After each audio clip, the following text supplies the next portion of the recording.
এই প্রথম প্রকৃতির পাঠে শিক্ষামূলক ভ্রমণে রসিকবিলে পুন্ডিবাড়ি এলাকার ইন্দ্রনাথ রাজেন্দ্রনাথ চতুর্থ পরিকল্পনা প্রাথমিক বিদ্যালয়ের পড়ুয়ারা। বাড়ি আর স্কুলের গণ্ডিতে বাধা শৈশব, সারা বছর পড়াশোনার চাপ, নিয়মের বেড়াজাল, সেই একঘেয়ে দিনচর্যায় হঠাৎই যেন রং ছড়ালো শীতের রবিবার। প্রকৃতির কোলে মুক্ত আকাশের নিচে ডানা মেলার সুযোগ পেল পুন্ডিবাড়ি এলাকার ইন্দ্রনাথ রাজেন্দ্রনাথ চতুর্থ পরিকল্পনা প্রাথমিক বিদ্যালয়ের পড়ুয়ারা। উদ্দেশ্য পাঠ্যপুস্তকের বাইরে গিয়ে প্রকৃতিকে চেনা, প্রাণীদের কাছ থেকে জীবন শেখা। রবিবার এই স্কুলের শিক্ষক শিক্ষিকারা 42 জন খুদে পড়ুয়াদের নিয়ে শিক্ষামূলক ভ্রমণে রসিকবিল প্রকৃতি পর্যটনে আসে। সারা বছর চার দেওয়ালের মধ্যে বন্দী থাকে তারা। এদিন ছুটে বেড়ালো এ প্রান্ত থেকে ও প্রান্ত, প্রকৃতির কোলে যেন সব নিয়ম ভাঙার ছুটি। রসিকবিলে পৌঁছে তাদেরকে একে একে পরিচয় করানো হয় চিতাবাঘ, ঘড়িয়াল, মেছো বেড়াল, হরিণ, এমনকি নানা প্রজাতির পাখির সঙ্গে। বই আর মোবাইলে পর্দা ছাপিয়ে সামনে থেকে প্রাণীদের দেখার যে কৌতূহল, তা দেখে একেবারে আনন্দে আত্মহারা খুদেরা। পাঠ্যপুস্তকের বাইরেও শেখার জগৎ অনেক বড়। বিশেষ করে গ্রামাঞ্চলে বাচ্চারা সুযোগের অভাবে শহরের বাইরে গিয়ে প্রকৃতিকে কাছ থেকে চেনার সুযোগ খুব কমই পায়। সেই ভাবনা থেকে এই শিক্ষামূলক ভ্রমণ বলে জানা গিয়েছে। এ ব্যাপারে বিদ্যালয়ের প্রধান শিক্ষক গোপাল চৌধুরী বলেন যে পড়ুয়াদের নিয়ে শিক্ষামূলক ভ্রমণের উদ্দেশ্যে আজ রসিকবিলে আসা। প্রকৃতি আর বন্যপ্রাণীর সঙ্গেই সরাসরি পরিচয় তাদের মনে গভীর ছাপ ফেলবে। তবে বলাই বাহুল্য, শীতের এই দিনে অভিজ্ঞতা গ্রামাঞ্চলের শিশুদের মনে শুধু আনন্দ নয়, রেখে গেল স্কুলের পড়ুয়াদের শেখার এক স্থায়ী দাগ, যা হয়তো বইয়ের পাতায় ধরা পড়বে না, কিন্তু জীবনের পাঠ হয়ে থেকে যাবে।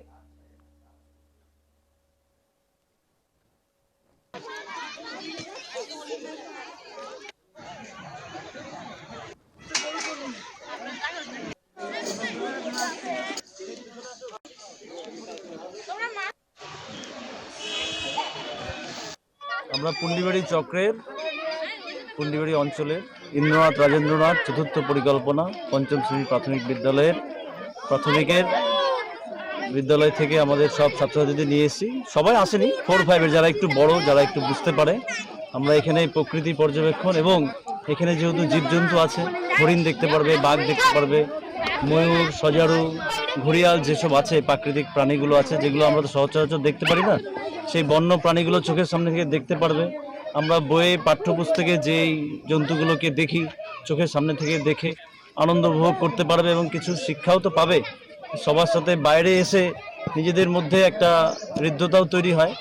আমরা প্রাথমিক বিদ্যালয়ের যেহেতু থাকি, অনেকের কনসেপ্ট আছে যে প্রাথমিক বিদ্যালয়ের ছাত্রছাত্রীদের নিয়ে যাওয়া একটা আলাদা একটা প্রেশার নিতে হয় মাস্টারমশাইদের। তো আমরা নিজেরাই ভেবেছি না, ওরাও একটু দেখুক। অন্যান্য প্রাথমিক বিদ্যালয় বাদ দিয়ে যেসব প্রাইভেট বিদ্যালয়গুলো আছে ওদের কাছ থেকে তো অনেক বেশি শুল্ক নিয়ে অনেক সময় এসব ভ্রমণগুলো করানো হয়। তা আমরা নিজেরা যতটা পেরেছি বেশিরভাগ সেই খরচটা দিয়ে ওদের কাছ থেকে সামান্য পয়সা, যেটা গাড়ি ভাড়া বাবদ নিয়ে, বাকিটা আমাদের খাবারের যে বিষয়গুলো আমরা নিজেরাই দেখছি। এখানে আমরা এই তুফানগঞ্জটা যেহেতু আমাদের পুন্ডিবাড়ি থেকে কাছাকাছি হয়, আর পাহাড়ে নিয়ে যাওয়া বাচ্চাদেরকে ট্যাকেল করা খুব কঠিন একটা বিষয়। পাহাড়ে তো অনেক চড়াই উতরাই, রাস্তাটাও ঠিক থাকে না, এর জন্য আমরা এখানেই নিয়ে এসেছি। কতজন? 224 জন আমাদের ছাত্রছাত্রী আছে, একদম ছোট ওয়ান থেকে পঞ্চম শ্রেণী পর্যন্ত।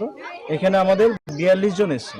আপনাদের স্কুলে কতজন শিক্ষক শিক্ষিকা? শিক্ষক আমাদের কোথায় এসছো আজকে? আমরা সবাই রসিকবিলে আসছি। স্কুল থেকে? হ্যাঁ। কতটা খুশি লাগছে? আমাদের খুব খুশি লাগছে। আমি প্রথমবার প্রাইমারি স্কুল থেকে ঘুরতে আসছি। কোন স্কুলে?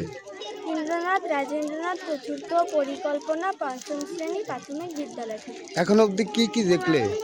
এখন অবধি আমরা হিরণ আর বাঘ দেখলাম, চিতাবাঘ। সারাদিন আজকে এখানে কাটাবে? হ্যাঁ, তারপর আবার টাকুমারি পার্কে যাবে। টাকুমারি পার্কে যাবে? মানে কতটা আনন্দিত, মানে এই যে বন্ধু বান্ধবদের সঙ্গে এসছো আজকে ঘুরতে, স্কুল থেকে নিয়ে এসে শিক্ষক শিক্ষিকাদের কি বলবে? আমি শিক্ষক শিক্ষকদের প্রণাম জানাতে চাই, কারণ প্রথমবার আমাদের স্কুল থেকে আমরা সবাই আসছি। আনন্দিত তোমরা? হ্যাঁ। তোমার নাম? আমার নাম বিশাখা মজুমদার। কোন ক্লাস? 5 ক্লাস।